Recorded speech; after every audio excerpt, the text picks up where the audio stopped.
Good evening, dear ladies and gentlemen.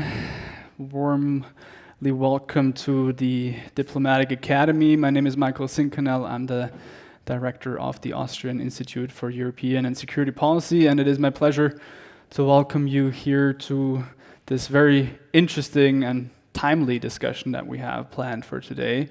Our first edition of our series, Transatlantic Talks. We'll be speaking today about the European security and defense policy, and especially the future of the transatlantic relation vis-a-vis the NATO-EU relation. And before I start introducing our two excellent speakers for tonight, please welcome together with me David Kirsch, who is our partner for this event series. David Kirsch, please take the floor for your introductory remarks, and thank you very much to the Young Transatlantic Initiative also for co-hosting the event tonight together with us. Thank you, Michael. Good evening from my side. My name is David Kirsch. I'm the head of the City Hub of the Young Transatlantic Initiative in Vienna. It's a pleasure to welcome you for this first session of the Transatlantic Talks.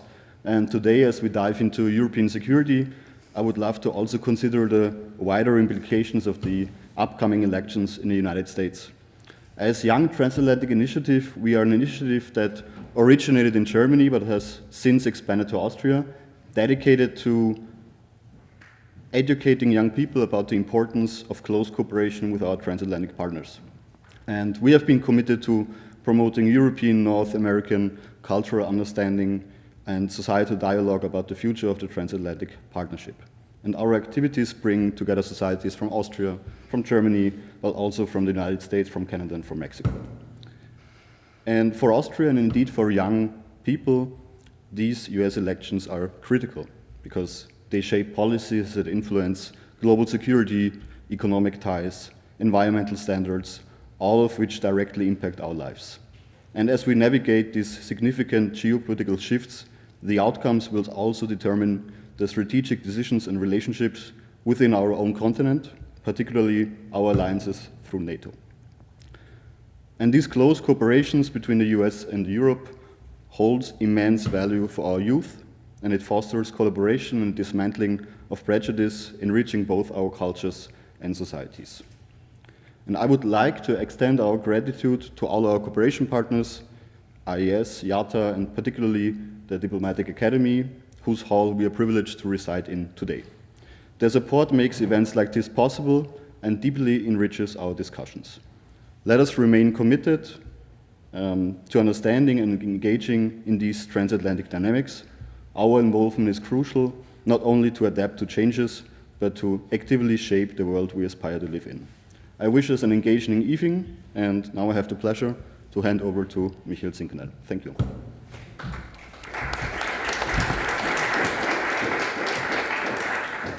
Thank you very much, David from the Young Transatlantic Initiative. Thanks also to the Young Atlantic Treaty Association, together with the Diplomatic Academy and the AIS to host this event tonight.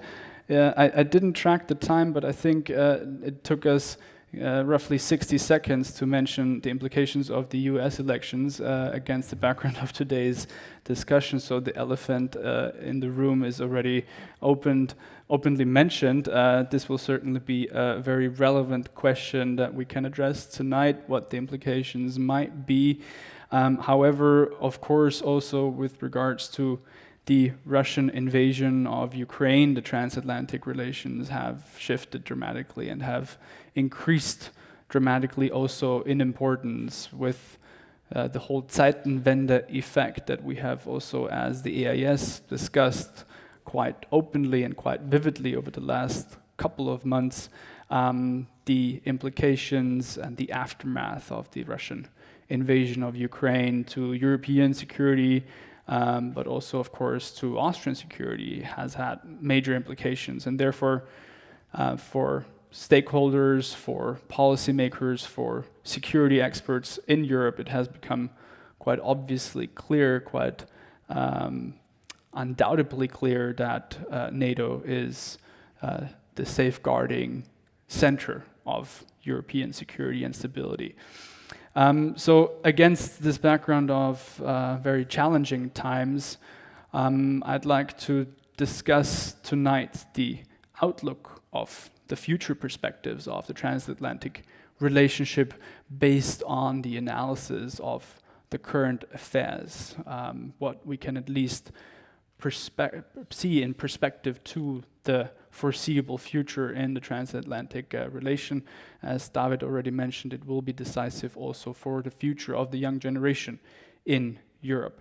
And of course, we also have this year quite an anniversary, 75 years NATO, but also a historic year when it comes to both the US elections, the European elections aligning with one another, and just today, the first state visit of President Macron, the first state visit of a French president to Germany in the last, 24 years, if I remember correctly, to probably warm up the frosty ties also between Germany and France. And here we can probably discuss a little bit further also what that might mean for the transatlantic relations, how the inner European relations between Germany, France, probably also taking a look at Poland, where Stanley, you just came from, would be quite relevant against this backdrop.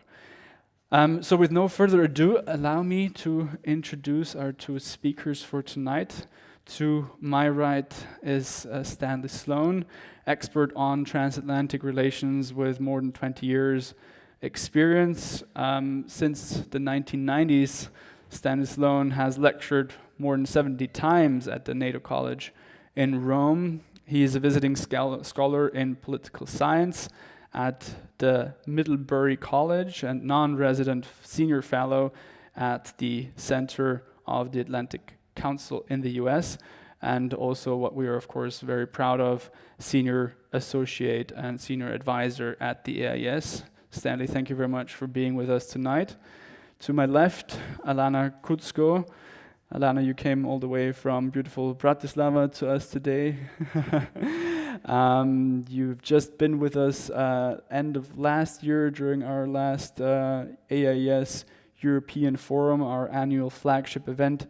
Alena is the Vice President for Policy and Programming at GlobeSac in Bratislava, and she is focusing in her research on European transatlantic relations, especially with regards to security and defense. And at GlobeSac, you're overseeing policy development, research in the areas of defense and security and the future of Europe, and of course global order, where the transatlantic relations between the European Union in particular and NATO must not be forgotten. I would like to start, Stanley, with you and invite you to give us your introductory remarks. Thank you very much. Thank you, Michael, and thanks to the Institute for organizing this session today. It's great to be back in Vienna. I haven't been here for a few years. And if I think back to the original reason for coming to Vienna, it was in 1973. The numbers that Michael mentioned are a little bit understated. I've been working on European security for, I don't want to even say the number, it's so big. But in any case, I came to Vienna to serve on the U.S. delegation to mutual and balanced force reduction negotiations in 1973. And of course, the West called them balanced, put in the word balanced in the title of the talks because the position from the NATO countries was that the Warsaw Pact would have to withdraw many more forces than would NATO to reach a balanced outcome. And of course, Moscow disagreed with this fairly strongly, so the talks fell into deadlock for a long time. And after I returned to Washington, I eventually went to the Congressional Research Service and started working there, and I was asked by the House Committee on Foreign Affairs to write a report on how these negotiations could get out of deadlock, because they were in deadlock for several years, based mainly on this disagreement about how many forces the two sides had in the reduction zone. And I wrote a study, which was published by the House Foreign Affairs Committee, which suggested, as a congressional research person, I wasn't supposed to be an advocate, but the committee asked me to come up with an idea. So I produced an idea. I suggested not fighting about how many troops were there now, but instead agreeing on how many would be on each side at the end of the negotiations after reductions were made, and incorporate that kind of an agreement with very serious inspection measures and confidence building measures and so forth. And ironically, that idea, through a variety of ways, got through to the people advising Margaret Thatcher and Chancellor Kohl, and they got in touch with Ronald Reagan and said, why don't we do this, change the negotiations, and they did that. But the Reagan administration insisted on verification measures that were so difficult that, of course, the Russians would never accept them, and the negotiations finally came to an end. So a little bit of a trip down memory lane for me to think back on that when I was here in Vienna in 1973. But my most personal link between 1973 and 2024 is based on the short tour of Vienna that I was treated to by the U.S. Embassy driver when I arrived at the airport, and he was taking me to my hotel. And the tour he offered me to just drive me around town, since I'd never been to Vienna before, and to give me a little guided tour. And as we got to Schwarzenbergplatz, he said, what they say about that? That's the monument over there. That's the Soviet War Memorial. And he said, what they say about it? I said, no, I have no idea what they say about it. And he said, well, what they say is this is the only Russian soldier who never stole a watch in Vienna. The message to me was pretty clear, just as it is to you. It's much less clear to me today, particularly as I look at Austrian politics, including the very worrisome links to Russian intelligence and to President Putin.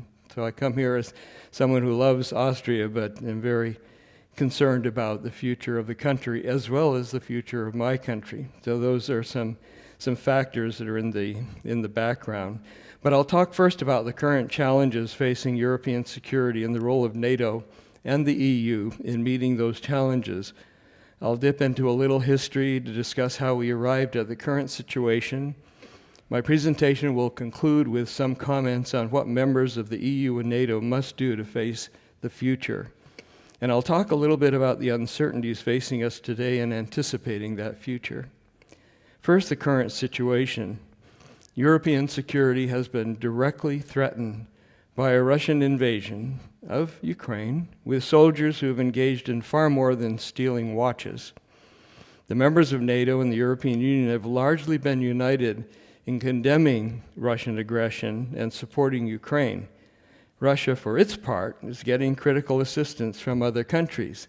Important that you think about those other countries and what kind of countries, what kind of regimes they have. China, North Korea, Iran. Those are Russia's key allies and making a big difference, really, in the war at this point. So Russia and its allies have something in common. They're all led by authoritarian regimes that seek to replace Western democratic leadership of the international system with a style of leadership that is more friendly toward autocratic governments. Russian President Putin has been quite explicit in declaring that this is one of his goals in Ukraine, not just defeating Ukraine, but defeating the West. The main institutions representing the West are the European Union and NATO. But we shouldn't forget that the United Nations and most of the international organizations that constitute the global international system are created largely with the values that underlie the West, and in fact were created by the West. Today, cooperation between NATO and the European Union is as good as it has been in years. This is important at a time when European and transatlantic security are more threatened than they have been since the end of the Cold War. The earnest desire of countries to join NATO and the EU to protect their democracies and enhance their economic well-being have required both organizations to grow. Sometimes this has been opposed by some resistance by some members of the two organizations. But the most recent enlargement has been the entry of EU members Finland and Sweden into NATO. Russian aggression against Ukraine convinced both former neutral states to seek entry. They sought to join NATO even though they were already members of the European Union. That's significant to our topic tonight. Logically, the European Union could become what the United States, since the Kennedy administration, has referred to as the European pillar of the Transatlantic Alliance. In 1984, when I wrote the first of my books on transatlantic security, I called for a new transatlantic bargain in which the European allies would take on a larger portion of the burdens and leadership of European defense. I was playing off the term transatlantic bargain that was originated by U.S. Ambassador to NATO Harlan Cleveland. I added the word new to represent the need for positive reform of the alliance. The term new transatlantic bargain has been used ever since by a variety of analysts and organizations to express the need for what I first suggested in 1984.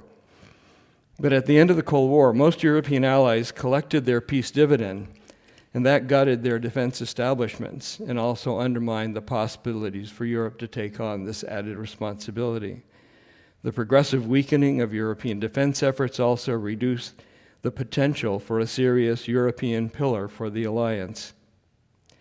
The decline deepened when the United Kingdom went down the Brexit path along the lines that was strongly favored by, guess who? Russian President Putin, who supported the idea of Brexit both openly and clandestinely. By the way, I don't accept the argument that NATO enlargement is increase the threat to Russia and therefore produce the conflict in East-West relations that we have today. Putin has always been aware that NATO, being a consensus-based organization, could never initiate an out-of-the-blue attack on Russia. What Putin did fear, in my opinion, and still does fear, is that the success of Western-style democracies on Russia's borders would set an example undermining Russia's internal control over its people. Maintaining that internal control, by the way, remains a key Putin objective, at the same time that he seeks to force Ukraine back into the control of Mother Russia. The confluence of recent events has convinced many Western experts that defense budgets need to be increased substantially and that the time for a new transatlantic bargain has arrived. A recent letter produced by the Alphen Group, and you may not have heard of the Alphen Group, but if you haven't, you probably will hear more about it in the future. It's a group of American and your informal group of European and American defense and security and foreign policy experts and retired officials. And we produced a letter to governments in advance of the 75th anniversary of NATO that's coming up in July. And in that letter, we said, most equitable burden sharing will not lead to an autonomous European pillar outside NATO, but rather promote greater European strategic responsibility inside the framework of the Transatlantic Alliance more broadly. This approach would reflect the continuing necessity of American contributions to deterrence and defense and of the transatlantic link. It will not, nor should it, inhibit the members of the European Union from developing security cooperation among themselves, which will enhance European capabilities and cooperation in NATO. The report explicitly recommends that the European allies and Canada should aim to deliver 2/3, 67% of NATO's combined operational capacity for collective defense, as measured by rapidly usable forces, enablers, and other capabilities to execute and advance plans across the Supreme Allied Commander of NATO's area of responsibility. Today, the United States, in many cases, many of these categories provides 70, 80, or even 90% of those capabilities. So it's a big task ahead for Europe to take its reasonable responsibility in the alliance. Please excuse me if I'm not completely diplomatic, but Austria is one of the most prominent free riders on the security provided by the United States and other allies. In the 1990s, I wrote a report for the Congress on the topic of what I call the former neutrals and NATO. At that time, it seemed that there were no longer two opposing sides between which to be neutral. Today, I guess the Cold War rationale could be applied to the new hot or Cold War between Russia and the West. But Austria already abandoned true neutrality when it became a member of the European Union, and then supported all the security commitments involved in the EU's aspirational agreements. It sadly appears that a country that is so dear to me is tempted to enjoy the security and economic benefits of its place in the West while flirting with the authoritarian country that shares none of the common values on which Austrian government and society have been based. Let me add a few words of concern about my own country. Some of my colleagues in the Alphen group, Hans Binnendijk, Rich Hooker, and Ambassador Sandy Vershbow, recently published an article under the title, "NATO Cannot Survive Without America."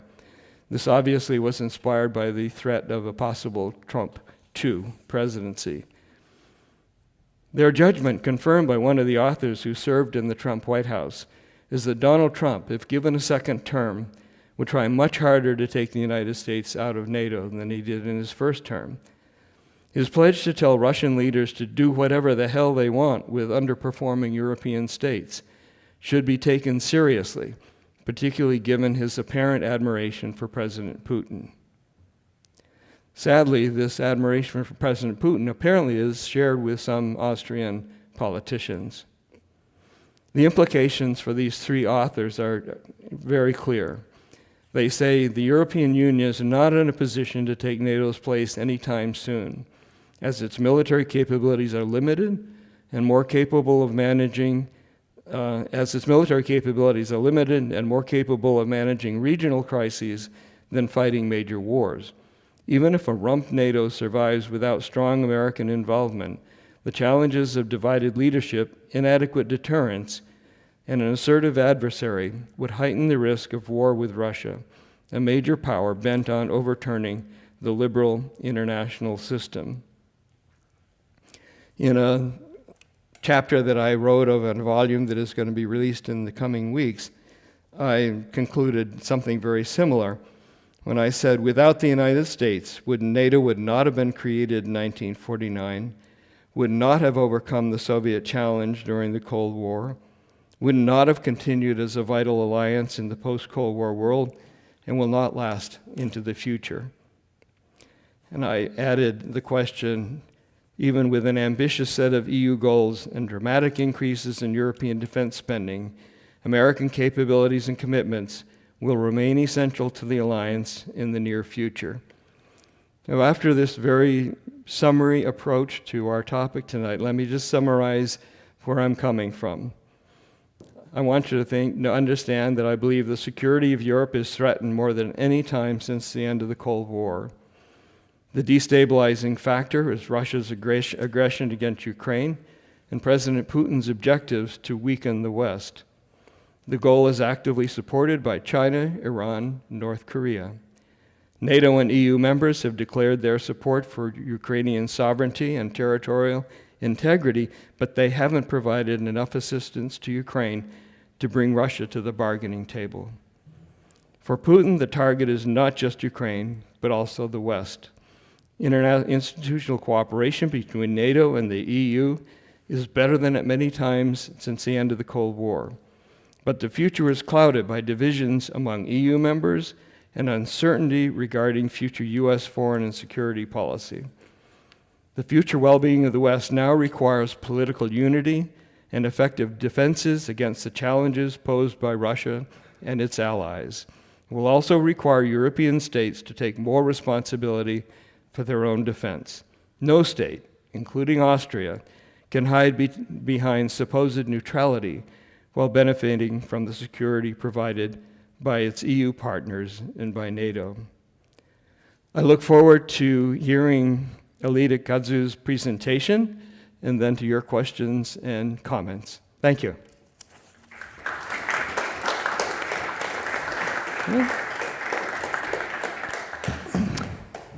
Thank you very much, Stanley Sloan, for your honest and sober remarks. I suppose there is a lot of food for thought for the discussion, and I will certainly also invite the audience for questions and answers after hearing from Alena Kudzko. Thank you very much again for being with us.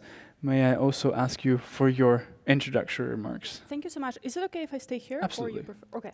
I'm in a lucky position because Professor Sloan already said all the important things that need to be done, so I can cherry pick on the pieces of it and fill in a little bit maybe with the more in-depth details or a perspective. But I want to start with a bigger picture. Indeed, as you heard, but also many of you started the history of the European integration of Europe, and you know that over the past several decades, there were several periods in history where Europeans would say, oh yes, we need to do more, we need to contribute more to defense and security. And somehow, usually, nothing really came out of that. Why do we think that this time is different? Simply because the situation is so bad that Europe no longer can afford to procrastinate. I absolutely agree that our troubles are of our own doing. But I wanted to elaborate a little bit on this logic of procrastination that Europe had over the past 30 years. It's typically assumed or simplified to say that Europeans were just cynical free riders who didn't want to spend on defense just because Americans were doing the job for us. But I think the situation actually was much more profound, and that's why it's much more difficult to change it. First, Europeans actually thought that they're doing the right thing and that they're behaving responsibly. Why did we think that?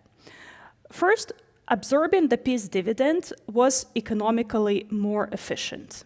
European governments actually thought that they're doing the right thing, taking the money, spending it on social programs, on education, on economy, on everything imaginable.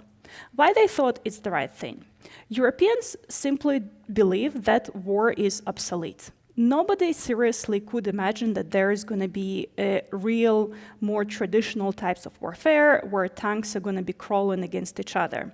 Europeans thought that hard power is irrelevant, and not just because they didn't have it, but because they really could not comprehend that such things can happen in the future.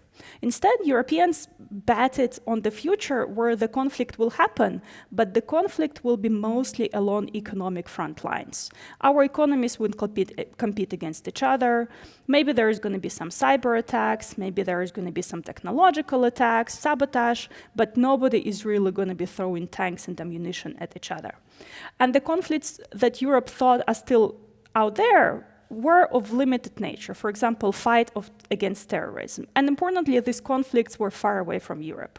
So Europeans, of course, mistakenly thought that all the crises that remain in the world are going to be of the type where Europeans can choose when to engage, how to engage, and at what timelines to engage.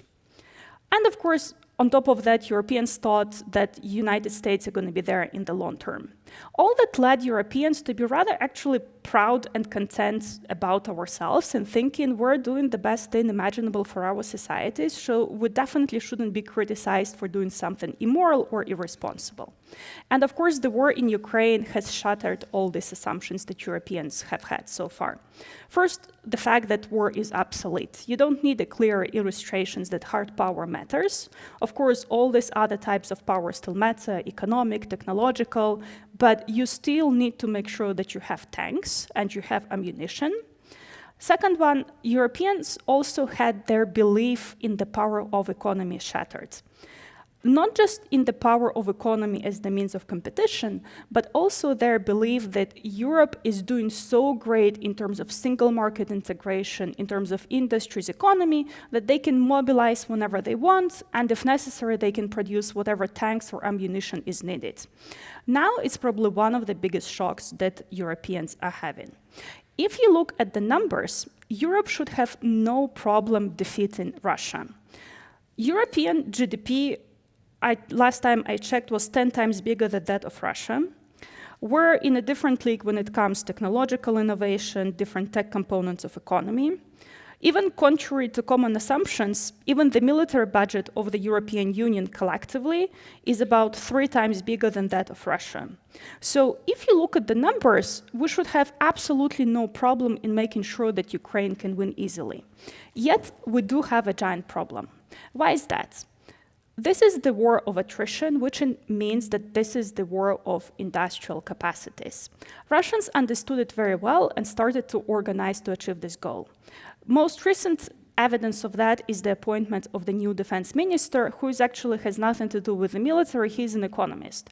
And his single job and mission is to make sure that the entire Russian economy is absolutely aligned with military needs and can produce what's needed for the military, and that it's economically structured that way as well. Europe so far still has not comprehended the fact that to make sure that you can leverage the power of your collective single market, you actually also need to organize for that. We started thinking about that, but still the road ahead is very long and very dangerous. And another important factor is that the business, how Europe knew it, but also how America knew it, has changed as well. The entire Western economy, actually entire global economy, including the military production, was based on the simple factor just-in-time delivery. We produced just enough things that are given at the right moment. But now what we see, we need to produce for just in case. We need to make sure that we have stockpiles, that we have spare capacities to make sure that we have things available when we need them. This is totally economically inefficient. Any business person who would look at that would have a heart attack because it destroys business plans. But this is the way in which the world is going, and Europe and the United States have no chance to adjust to that. The good thing is that Europeans finally understand that all these factors have changed, and what they thought was responsible behavior before is now totally irresponsible behavior, and the world surrounding Europe will no longer allow the European Union, us Europeans, to engage in it. So where does it leave us now, and what are probably the best policies going forward? And again, the caveat is when I'm saying the best, it does not necessarily mean that we're going to implement all the best policies, but it does help to steer the conversation in that direction.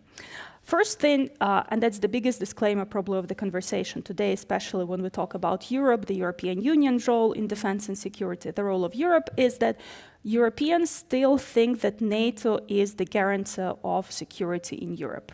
Nobody is talking about abandoning NATO or fully replacing NATO with European capabilities. Again, as Professor Sloan so eloquently said, it's about building up the European pillar of NATO, both because simply in any objective reality, it's going to take Europeans way too long to fully be able to replace the United States, but also it's not necessarily in anybody's interest. So what do Europeans still need to do better in security? The first thing is pretty straightforward. It's capabilities. Last year, NATO announced their new defense plans that are pretty comprehensive, probably the most comprehensive plans since the Cold War. And to make sure that Europeans, but also NATO forces can deliver the capabilities that are needed to implement these plans, we need to increase what we have by about a third, which means that we need to spend around 50% more on defense than we do today, which means about 3% of GDP. Only 2 countries in Europe now reach 3% of GDP, that's Poland and Greece. And in Greece, much of this is spent actually on pensions and not really on capabilities. And what's also important to remember that when we say that we're going to have X number of billions in our GDP for defense, only 20% of this goes into actual capabilities, into the equipment or armaments or ammunition. The rest is spent on maintaining what we have or on social packages, on pensions, and so on. So there's still a lot that we need to do, and we need to make sure that this spending is actually consistent over the years if we want to have a chance. Second point, and that's what I was talking about when we say that we need to organize ourselves, is that we need to properly look at our defense industries and make sure that we have a coherent industry, both on the European continent, but also on the other side of the Atlantic. The problems that we have now, especially in Europe, the defense industry is incredibly fragmented. We have a lot of small providers delivering for small needs of small armies here and there. European industry is also, because of that, extremely inefficient. We're wasting loads of money because we produce 1 million different types of this equipment, 1 million different types of that equipment, and we cannot produce them at scale. It's, of course, by necessity rather protectionist, because every country wants to have their own producers and is not that eager to share or go into joint purchases with other countries. But there's also this dilemma that we see very clearly in the case of Ukraine. On the one hand, we understand that Ukraine needs things right now. Ukraine needs ammunition right now. Ukraine needs weapons right now. But Europe doesn't have it. So what Europe needs to do, go buy it elsewhere. But if you buy it elsewhere and spend the money on foreign producers, you don't have the money to invest in your European industry. So it's kind of a catch-22 where you torn apart this necessity to buy right now, but also necessity to invest in your own future capabilities. And another problem that we have in Europe, which is solvable in the long run, but creates a little bit of a misperception about European industries, is that we often produce a lot, but much of what we produce in Europe goes to service contracts with foreign entities. Around 40% of the ammunition that is produced in Europe right now goes abroad. And of course, if you are a private company, and most of the military industrial companies in Europe are private, you say, I cannot just say the state or the company with which I have a contract that I'm going to renege on this contract and redirect my production to Ukraine or to European needs. It would simply destroy my business. And since Europeans don't give long-term contracts, businesses also are not that enticed to change their business model. So we have a lot of these things that need to be sorted out. But of course, on top of all of this is the question of money. We already talked about the need to increase defense spending, but increase them not just for 1 year to come, but significantly increase them for many years in the futures. And we'll have to live with the fact that it's not going to be discussed every year whether it makes sense or not. It will have to be almost guaranteed to give also certainty to defense industries. But also what we increasingly have in Europe, US is doing better with that, is that public spending will never be enough to pay for everything we need for defense and security. Europe needs to find a way to make sure that private capital invests in European defenses, and that actually these investments are simplified. Now, for example, a lot of banks would not want to provide capital for defense companies because they say it's against environmental and sustainability goals that are imposed of us. Nice, but that really prevents companies from having any extra source of financing to increase capacities. Or another example where Americans, again, are doing much better. In the US, there's private capital markets where even like normal people, whoever owns shares can invest into the defense companies. In Europe, private capital and capital markets don't really exist that much. They do, but they're fragmented, small, overly regulated and so on. And again, so Europe is just starved of this private capital that needs to be done, that needs to be invested. And I'll conclude by a little bit elaborating how the European Union can be part of the solution. Of course, much of this is being done at the member states level, and it will continue being done at the member states level. But probably the European Union is the entity and the most interesting discovery both for Europeans themselves and also for Americans since the start of the war in Ukraine. As you remember, and that was alluded to before that, Americans had very ambiguous relations towards the European Union. The joke is many Americans didn't even understand how it works, and when it did, it was too complicated to engage. But also Europeans themselves were very skeptical about whether European Union can be a meaningful contributor to defense and security. In the end, it was designed and created for totally different roles. But now what we see in Ukraine, European Union is not just complementary, but it can take on tasks that are pretty novel and pretty fundamentally breaking out with the tradition. What I mean here, European Union already now is providing direct military support to Ukraine. Through the European peace facilities, they're financing effectively purchases of weapons and transfers of weapons for Ukraine. And Europeans are also doing training missions under the EU label for the Ukrainian soldiers. This is something that even NATO is not doing.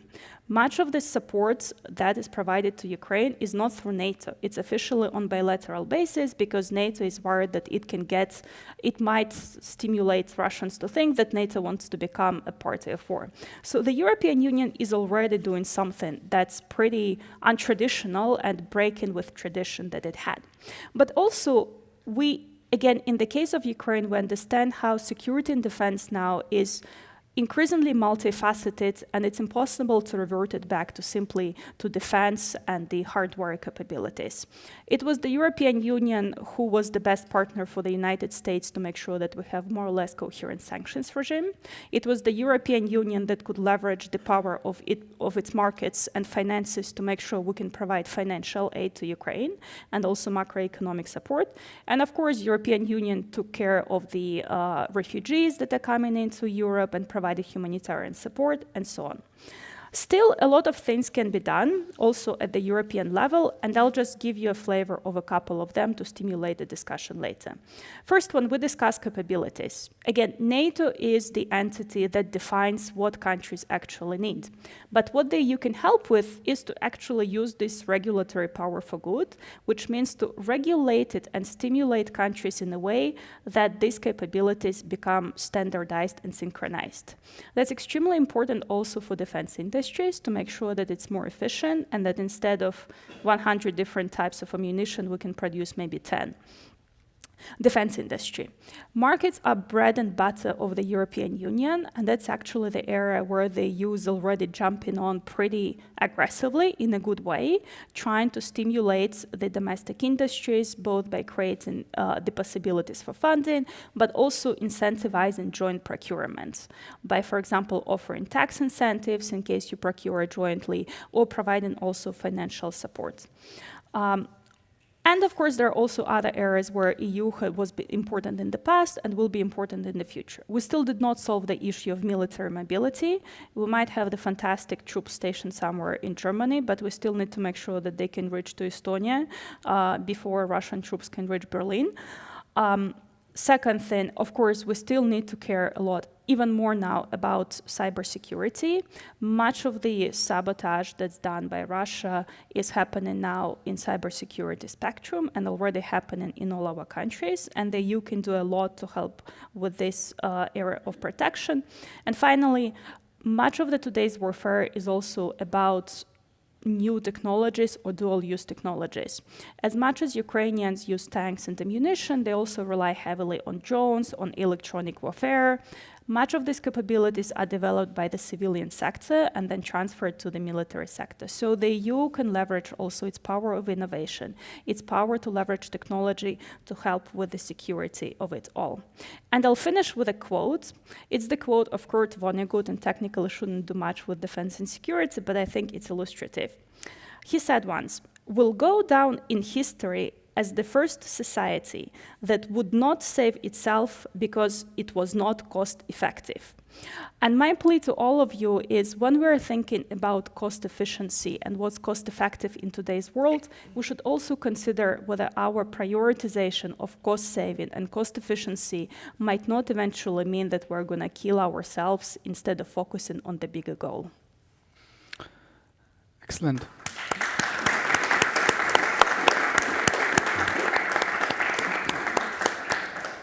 Thank you very much, Alena Kudzko, for your remarks, for also reminding us of the very relevant economic/industrial component of security and of defense that we must not underestimate it when we talk about procurement, when we talk about increasing defense capabilities for the European market and leveraging that bread and butter potential of the EU market in increasing also the capabilities in Europe. Yeah.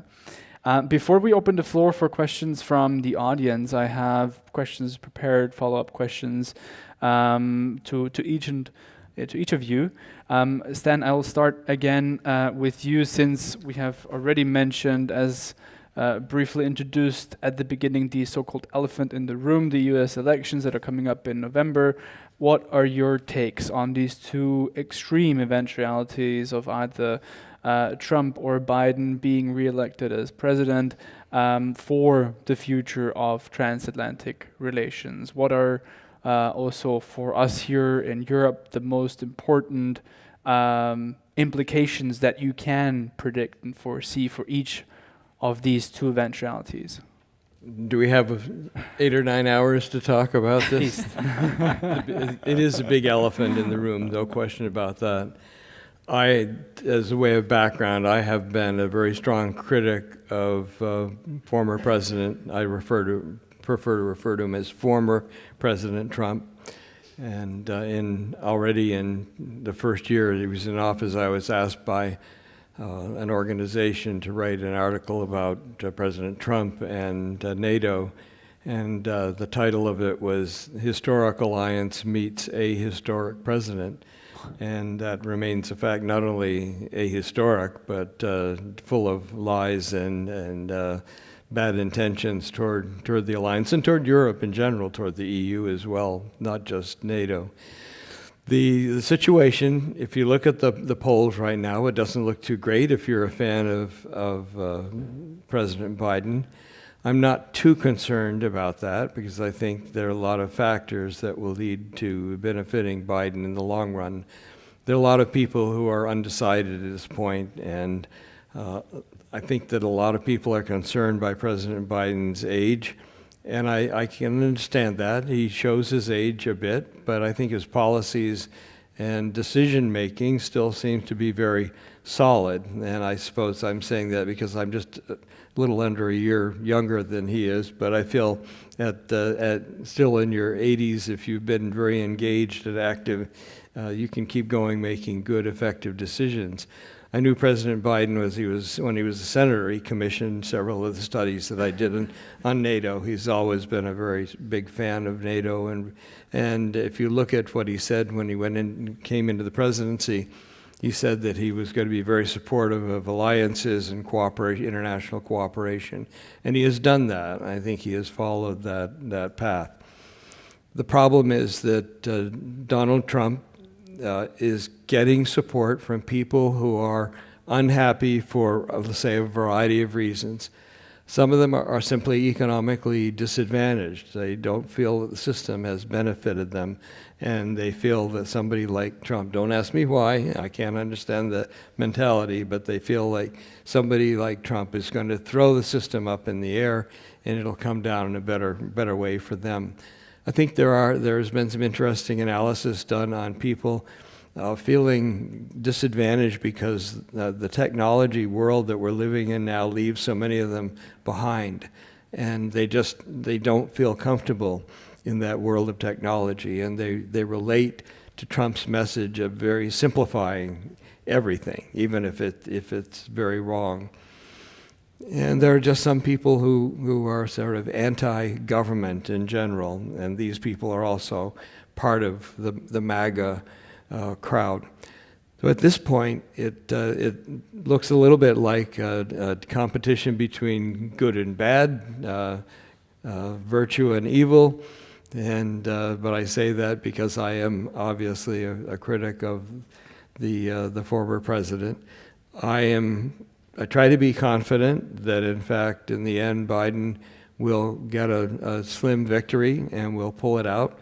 But I remain, even if this is the outcome, I'm very concerned about a country, my country, where so many millions of people will support somebody like Donald Trump. It's just something that I find hard to understand. I've tried to suggest some of the reasons that I think people do. But the fact is that it's a huge problem for our country, just as I think it's a problem for your country, for Austria, that so many people feel that they want to support a party with such strong links to Moscow, and that basically comes from the right side, the far right of the political spectrum. I'll conclude just by saying in 2018 I published a book called Transatlantic Traumas: Will Illiberalism Bring the West to the Brink of Defeat?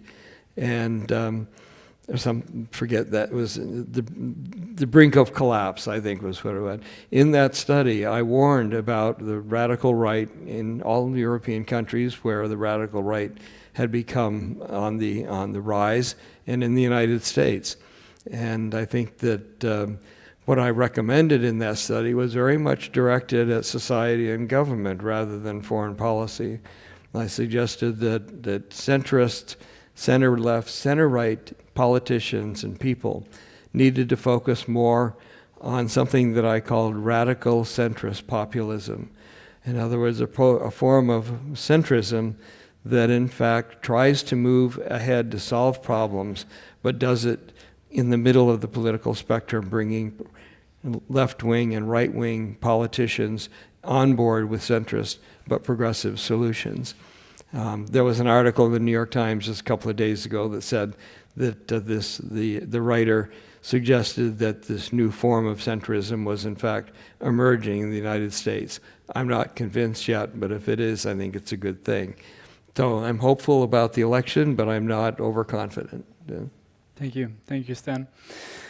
Alena, you mentioned in your remarks the importance of a more coherent defense industry, and also the fact that there is a dire need for more production of scale. The threat and the lack of going elsewhere to buy, to produce outside the European Union. Of course, one of the most profound examples in the most recent past was the procurement of Poland not going to an European provider of tanks and of airplanes, but going international to buy large amount of tanks. I think it was roughly 1,000 and several hundred airplanes from South Korea, which surprised many, but when looking at it more closely, it was the most cost-efficient, probably also thing to do for Poland at that time, and probably even today. So my question to you would be,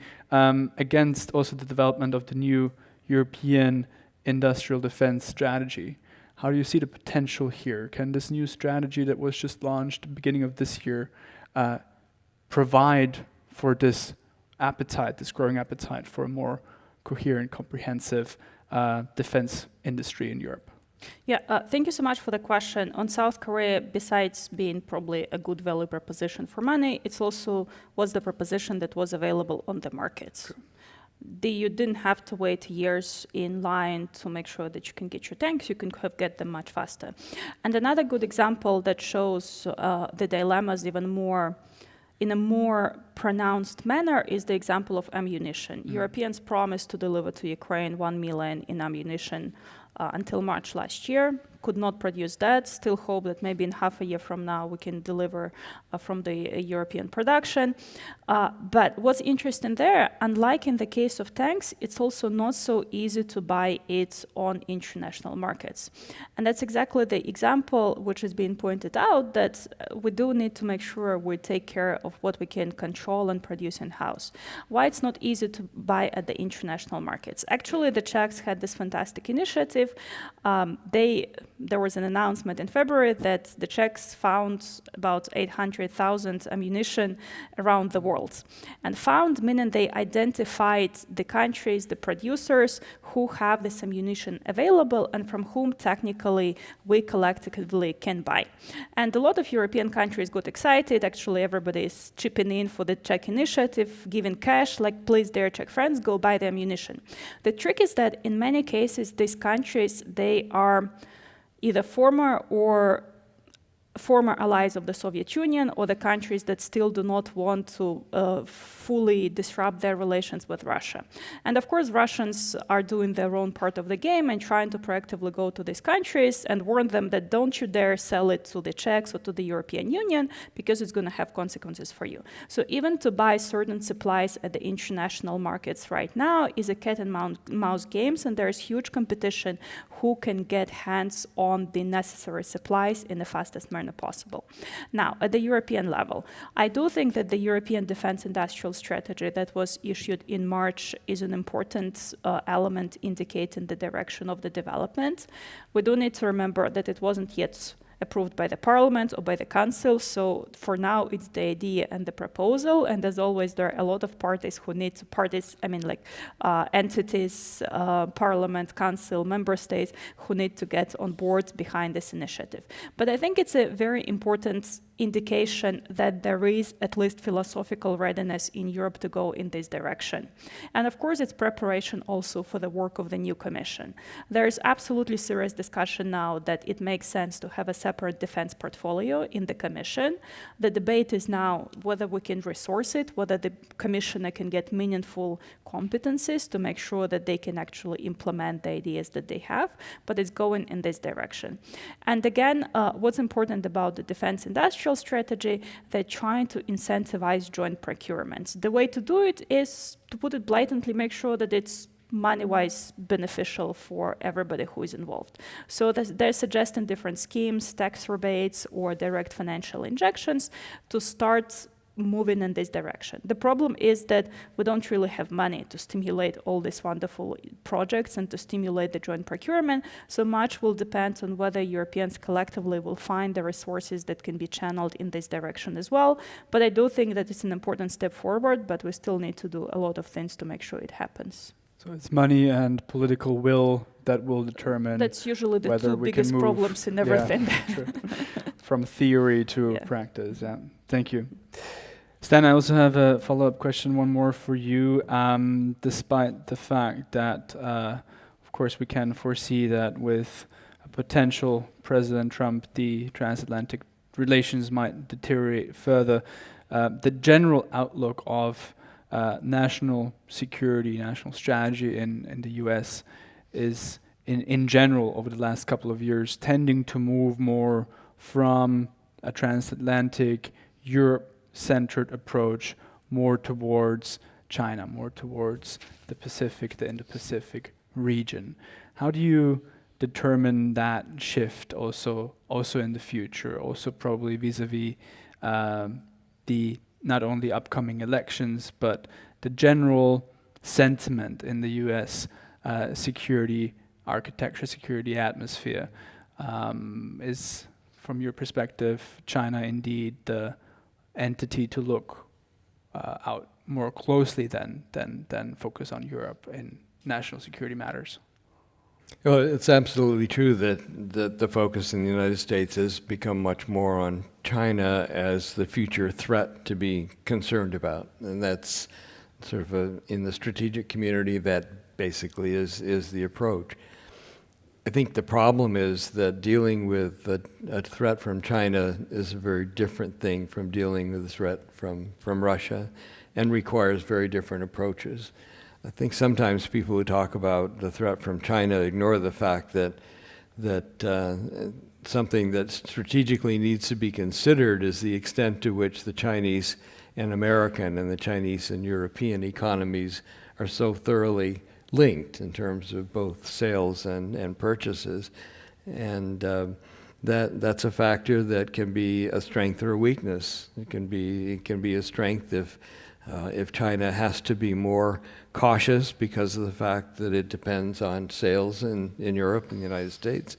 Or it can be weakness that we depend on China for some things, particularly in some areas of precious minerals and so forth, that we have some dependencies on China that represent a weakness for the West. I don't think that the United States has tilted so far that you say we've gone to a China focus and Europe is getting left behind. I don't see that happening. Mm-hmm. The public opinion polls that I've seen, and most recently, suggest that Americans so strongly support NATO. And that doesn't mean that we're totally happy with NATO, but it does mean that most Americans think NATO is a good thing. There also is strong sentiment that Europeans ought to take more responsibility for their own defense, and that's something that Trump obviously plays on. He gets some support because of the fact that he's taken such a strong line on burden sharing and criticizing the Europeans. But the strategic community in the United States sees this as something where the Europeans ought to be more concerned about China than they have been. And we've seen in recent NATO summits, in the last couple of summits, the Europeans have been convinced by Americans that they ought to start talking about the concern about threats from China. And so we look at the recent communiques from NATO summits, and you see the language that it doesn't discuss China as a threat, because European countries aren't necessarily there yet in terms of using that language. But certainly China is perceived as a challenge and one that needs to be taken into account. And I think that on transatlantic basis, we're moving toward more of a consensus as a result of that. The United States, one of the reasons that this report that we produced, the Alphen Group produced, is to show Europeans that it is possible for them and necessary for them to take on more responsibility for their own defense. It doesn't mean substituting for the United States completely. It just means relieving some of the U.S. burden so the United States can maintain more balance or achieve more balance in its defensive efforts and provide some defensive capabilities for Asia that are needed there.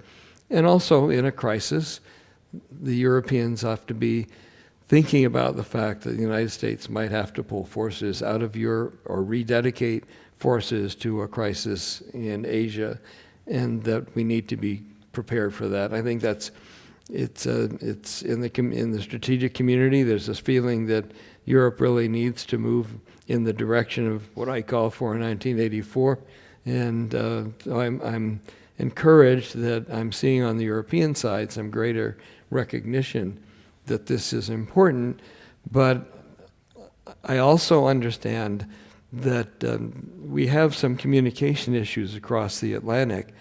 In the United States, when people talk about Europe, they tend to think that it's a thing, that it exists. And well, I put it the other way. The Obama administration tended to act like Europe existed and was trying to talk to Europe as if Europe existed. And those of us who work on Europe on the U.S. side realize that Europe exists in some ways, but not in others.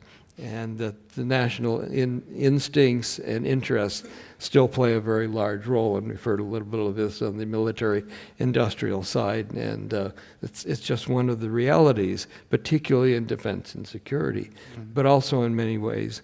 And sometimes Europeans don't help, particularly those that are very, very pro-European Union, in making statements that lead Americans to think that Europe exists. And I think it's important for Americans to understand that Europe exists, but only in some areas and not in others. And when we deal with Europe, we have to understand we're dealing with some things that involve the European Union, some things that can only be handled through bilateral relationships. So I'm not concerned that the United States is going to move completely away from Europe, but I am concerned that Europeans take this seriously and move toward taking more responsibility for their own defense, because this will become necessary. Yeah, and that has been a clear statement by you, Stan, but of course also Alena, by you mentioning before the necessity to increase also the capabilities. And just probably to follow up on what Stan just said, I'd like to ask you also one last follow-up question from my side. We are in this conundrum of, on the one side, we can establish that NATO is, of course, the key factor in European security at the moment. At the other side, we would like to see more burden sharing, would like to see more capabilities being built up by the EU as well. You mentioned before this necessity that the EU strengthens its NATO pillar. Now, vis-a-vis the German-French relationship, probably also this new emerging so-called Weimar Triangle with Poland also in the picture. How do you see the potential here? Can these three countries combined lift up the capabilities and live up to the potential? As a Central European, I must say that in general, Central Europeans, of course, feel vindicated from the point of view that there's been a lot of much more realistic assessment of the threat from Russia for years, and the countries in the region have been doing much more. What's interesting right now is that Poland can channel this I've been right moments into constructive cooperation with other partners in Europe. It's not easy, it requires a lot of diplomatic effort, it requires a lot of action on your side, but the movement has started. Of course, the challenge that we have right now is not necessarily that France, Germany, and Poland are hostile towards each other or have some, of course, that's exaggeration, or that they have some challenges in bilateral relations. The challenge is always there.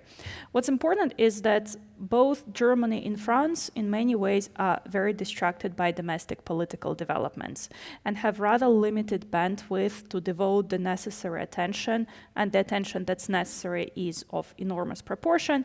They do not have enough bandwidth to spend as much time as it would take on handling the relations with other Europeans or dedicating their energy to making sure that Europe collectively can do better, be it on defense and security or on other issues, simply because of domestic uncertainties, political processes, elections, uncertainty whether the ruling government can win, and so on.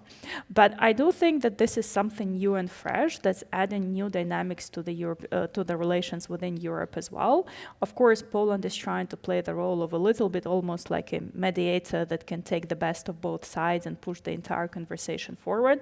That's an ambition, but of course, France and Germany have both a lot to say and contribute. Both sides have a lot of ideas, especially France has always been very ambitious with ideas. So I personally support all possible initiatives that can convert any ideas that are constructive and going in the right direction that can help convert them into reality. So it's a useful vehicle. I don't think it's the only vehicle that is necessary for Europe to achieve the progress that's necessary, but it's a good contribution. Yeah. Thank you very much. I'd like now to also invite the audience for questions. I see a couple of hands being raised already. We will collect a round of questions, maybe of 3-4 questions. And we have approximately 20 to 30 minutes left, so we will have at least some time for then a second round of questions. I'll start here in the first row with the gentleman here, and then moving on in the first row, and then moving back. Thank you very much. Please introduce yourself and keep your question short. My name is Guy Vinet. I'm French. I'm sorry for that. No problem. And I'm a former staff of the OSCE. So you see my question coming. You mentioned, Mr. Sloan and Mrs. Slaughter, some organization working on the transatlantic link and relationship. But as far as I remember, you did not mention the OSCE. So could you say something about that? And do you see any role of the OSCE in this relationship? Thank you. Thank you very much for this very relevant question. Of course, we shouldn't leave the OSCE out of the picture. Here we have another question in the first row. Jun Saito, University of Vienna. And my question is at first to you, Ms. Professor Sloan. So you mentioned you talk about the Austria or another neutral states as free rider of security provided by NATO. And sure, Austrian politicians would get angered with your comment, and ordinary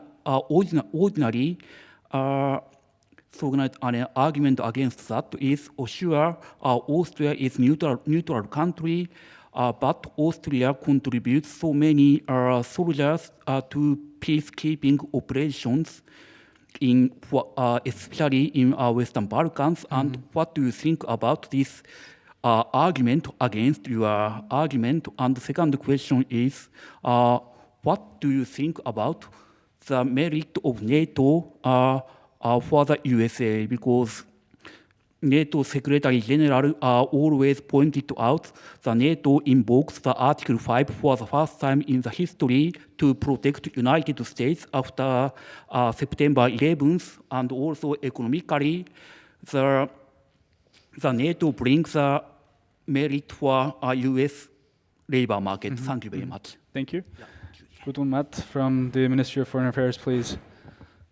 Yes, hello. Thank you very much. Very interesting to listening to your analysis and remarks from an Austrian point of view. Austria as a country, military neutral, but never neutral when it comes to values or the breach of international law, and also with a very firm standpoint and position with regard to Russia's war of aggression. And in this regard, you mentioned China. I would be interested in listening to your analysis and insights about China's role and potential future role also with regard to European security architecture and Russia's war of aggression. Thanks. Thank you very much for these very relevant questions. Yes, let's take one more question here, and then let's move to a round of answers before going to another round of questions. Thank you very much for the conversation. My name is Christina, and I'm studying economics, in fact. And my question is regarding the supply chains and the inefficiency of the European military industry, and how it is not disintegrated it is, and how inefficient. Let's say that it is going to be integrated. There should be a country where these capacities are centralized, and therefore there must be a country and administration which is leading these integrated military capacities. Which country that could be? Because economically, I think Germany would have the potential for that, but when it comes to political weight, then France might have overweight Germany because it's a member of the P5, and it is also having the nuclear capacity, the nuclear missiles. And my second question is, you were talking about that Europe should have taken more responsibility in defending itself. In Europe as such, do you include the United Kingdom or not? Because geographically it should have been, but historically it has always been very skeptical and reluctant when it's coming to any type of European integration, deepening the relationships, let alone extending this cooperation in the European Union to a military level. When it is featured with so many secrets and confidential data, then how could it be possible? Yeah, thank you so much. I think we have several very relevant and very important questions. Alena, I'd like to start with you now. Please feel free to answer some of the questions that have been raised, probably especially with regards to OSCE as well, which certainly is one of the most relevant ones in my opinion as well. Yeah, sadly, I think that OSCE has become irrelevant and has not delivered on much over the past years. Part of it because there's still the internal sabotage that's going on from the Russian side, which prevents much of the action that can be done. I do think OSCE can still play an important role in terms of election observation missions.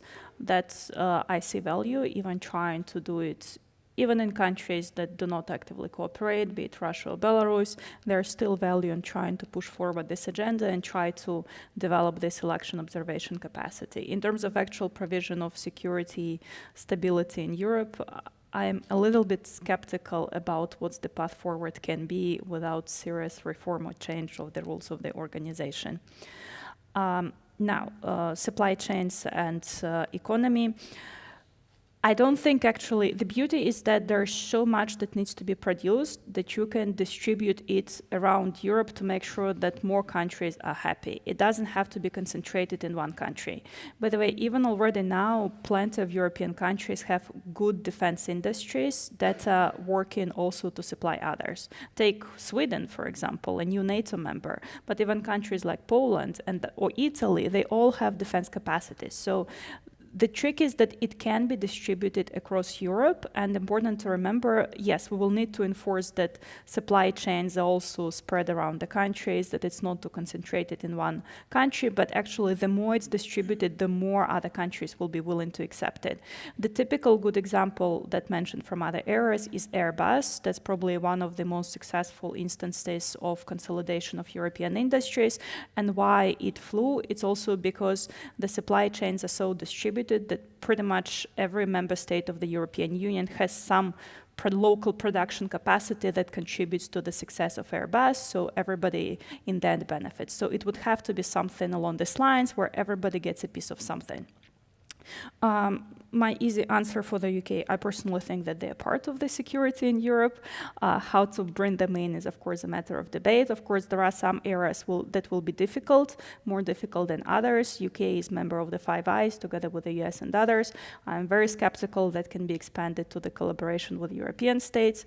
Especially, I'm skeptical that maybe Austria or Hungary would be easily let in anywhere close to this cooperation. So in some areas, there is much more that can be done. Some areas otherwise I still think will be very restricted for cooperation.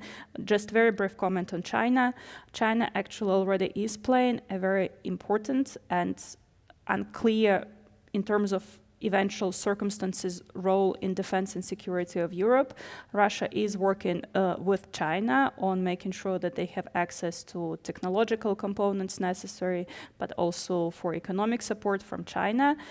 China has the capacity to make this support even more pronounced and provide Russia with the weapons even more directly and aggressively, rather than the rather coveted ways that China is deploying right now. So it can be a joker that might define eventually how the war in Ukraine can develop. Thank you so much. Although these are not very optimistic outlooks, Stanley, do you have anything more positive for us, or do you agree with negative? I didn't get the clear idea of what you were asking about. You're asking about the opposing perspective to one that I offered on Austria.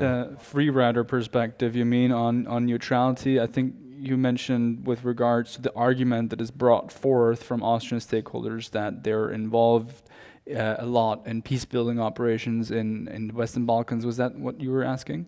This is the point, and this is an excuse of the blockade of neutrality in Austria for so-called no contribution to collective defense or so-called territorial defense. Austria has been a good partner of NATO and has participated in a number of NATO operations, and that's very positive. But I'm afraid the problem with Austria is not with the military. The problem is on the political side and the economic side as well. And this falls over into the China issue as well. The dependence of Austria on trade with both Russia and China is at a level that I think is of pretty serious concern to those of us in the United States who look at those issues. And so I think that there just seem to be a lot of growing economic interests in Austria, in both China and Russia. And Austria has not been as cooperative in terms of the sanctions being imposed on Russia. And I think we see a growing problem with China because of China.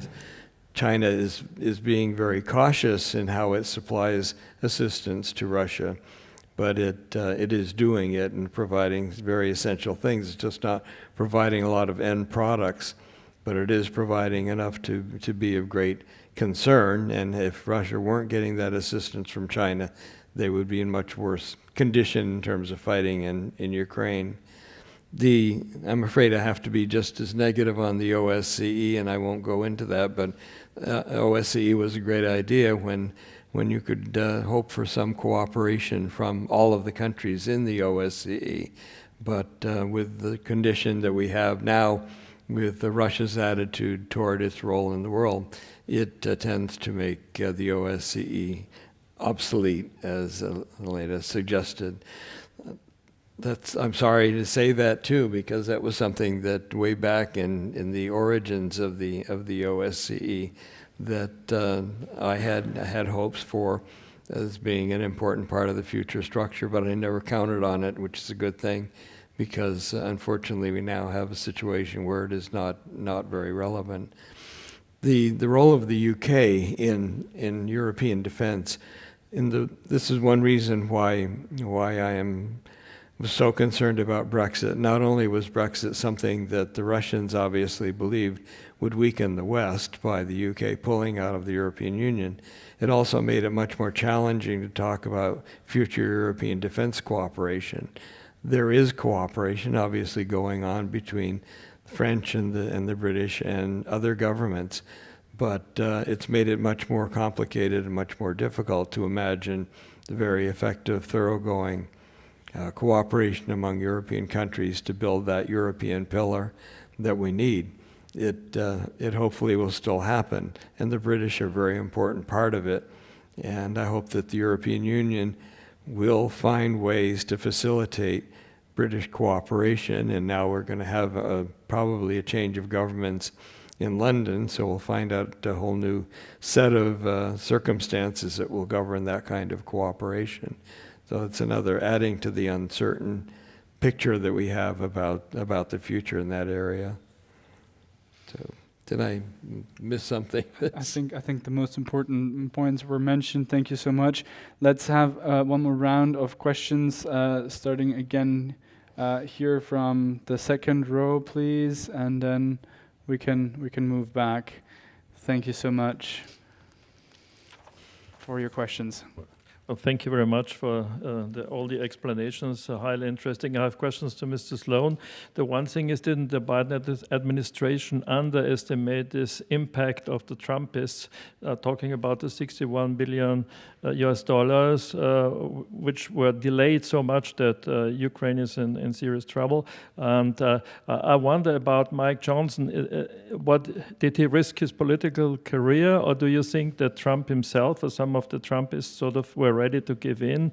I just wonder, and this may be indicating something for the future. When we remember back in 2016, people like Manafort, they were really pro-Russian, pro-Putin, or Flynn and other guys. So what can we expect from the Trumpists if they ever if Trump ever gets elected? The other thing about Austria, certainly one can criticize. We have a gas deal where we imported for 7 billion euros in 22, 5 billion I think last year.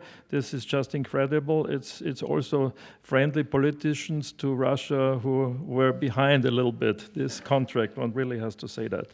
Now I just wonder, for the war economy, isn't it really becoming a danger then, because Russia is changing the war economy? Once you're in war economy, and the more you are, and these are the signs now with the new defense minister, it's also difficult to get out. So even if there was some agreement with Ukraine finally, the war economy actually has started. And Pistorius, the Minister of Defense in Germany, weeks ago already said that Russia in some fields is already producing more than it needs for Ukraine. So finally, maybe also Trump may wake up. Thank you. Thank you very much. I think there is another question here on my right.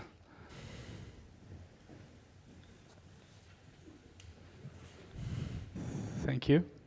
Hello, my name is Anna, and I'm a student here at the DA. I have a question for Ms. Kudzko. You mentioned earlier that the EU, in theory, has the capacity to defeat Russia. What exactly do you mean by defeating Russia? And also for Mr. Sloan, you mentioned that we should be worried here in the West by what Russia's doing in Ukraine. Do you honestly, realistically speaking, see Russia as powerful enough right now to seriously endanger our security here in the West? Thank you. Thank you very much. And one more question here in the second row, the far left from my perspective. Thank you. El Hari from Emirates News Agency, and I would like to ask about the impact the cooperation between Europe and the NATO and USA on the security in Middle East. Thank you very much. Again, lots of interesting questions. Stanley, I'd like to ask you now to start with answering and addressing some of them, especially the ones that were directly addressed to you, please. Yeah, the question of Trump. I think a problem with Trump is that he's totally unpredictable. It's very hard to know exactly what he means. Sometimes I think he doesn't even know what he means himself. But his instincts are all pretty bad. And he is... he's definitely a narcissist, and so everything is important to how it affects him personally. and he's someone who does not have a value set that we could recognize, and that's another problem on a whole lot of different levels. But what worries me is that he has basically said he understands that in his first administration, a lot of the officials that came in from the Republican Party acted as guardrails, the guardrails that kept him in an area that was somewhat more traditional than what he wanted. And he has said he's going to bring in people to the top positions of National Security Advisor, Secretary of Defense, Secretary of State, that will agree with him, that will start out agreeing with his objectives and perspectives. And when you look at the crowd of people around him that might fit that bill, it's very worrisome. So I'm not at all comfortable with any possibility for him becoming president, because I think we'll have a huge impact on foreign and defense policy. And a lot of the things that he has said somewhat wildly about relations with Europe and NATO could in fact be translated into real policies. So I think that there's real reason for concern. There also is another concern, and that's one that, at least without classified information, it's hard to prove, but there is a strong suspicion that he does feel not just an admiration for Putin, but he owes a debt to Putin, and that there's a lot of stuff that we don't know about, and you can trace some of it back to the Deutsche Bank loans that saved him at one point, and the fact that the money for that was coming from Russian sources. He knows where the money came from, and I think the Russians do hold something over him, and maybe some things that are quite influential. In any case, he being from the self-interest point of view, he understands all of that. And so I think if you put together his financial connections to Russian sources of money with his admiration for dictators, which seems to be quite clear, that's very worrisome.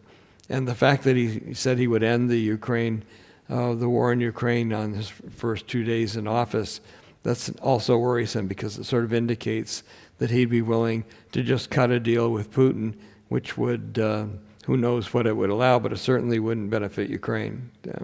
So I think that all of those things are reason for concern. I don't see anything reassuring in foreign defense policy about Trump.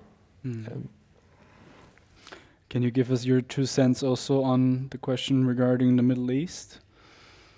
It's also, and some of the same factors apply in the Middle East, in that he's had, obviously, he and his family have benefited greatly from Saudi money and money from elsewhere in the Middle East.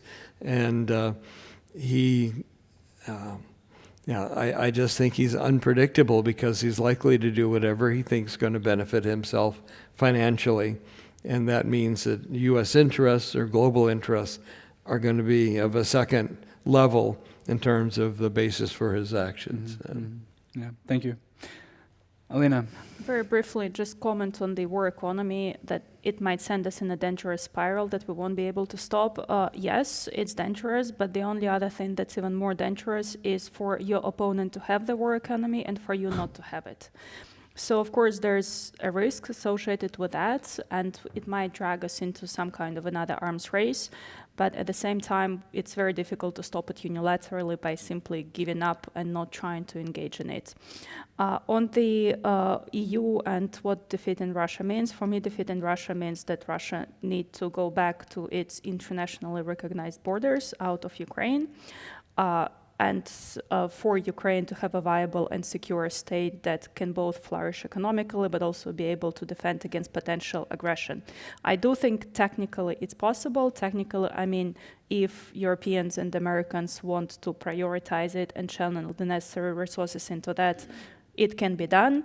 The question is about how both sides perceive risks and whether there's enough common perception of the risk of what it would take to prioritize indeed victory of Ukraine, and whether Europeans and Americans, both sides, are ready to take these risks at this moment in time. I think, again, they should. I think the risk of not doing it is much bigger, but realistically, I don't think Europeans and Americans, as we can see at this moment right now. I'd just like to make a very brief response to the question about whether Russia would be a threat after what is happening or what is taking out of Russia in Ukraine.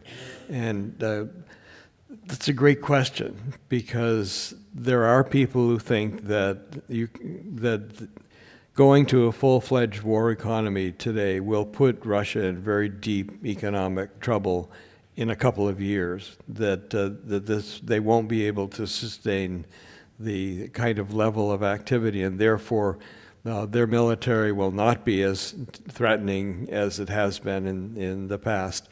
And I think there's some truth to that, and that in fact the likelihood of their making some major attack on the West, and certainly not on Austria, but on the West in general, is diminished in some ways. But on the other hand, the Russians have found a lot of ways to influence affairs in other countries. They have the most incredibly active spy network, and very active working their way into political systems, including the one here in Austria, and influencing elections elsewhere. So even if they aren't a threat to directly invade NATO countries, they still could be a threat to neighboring countries. And I don't see, Finland I don't think is threatened, because Finland's demonstrated they can defend themselves against the Russians very effectively. But there are other countries, the Baltic states, I think, remain very concerned, and they are more vulnerable. And depends on the outcome in Ukraine as well. If Russia is allowed to defeat Ukraine and takes control of a big chunk of Ukraine or all of it, then I think other countries in the neighborhood should be very concerned.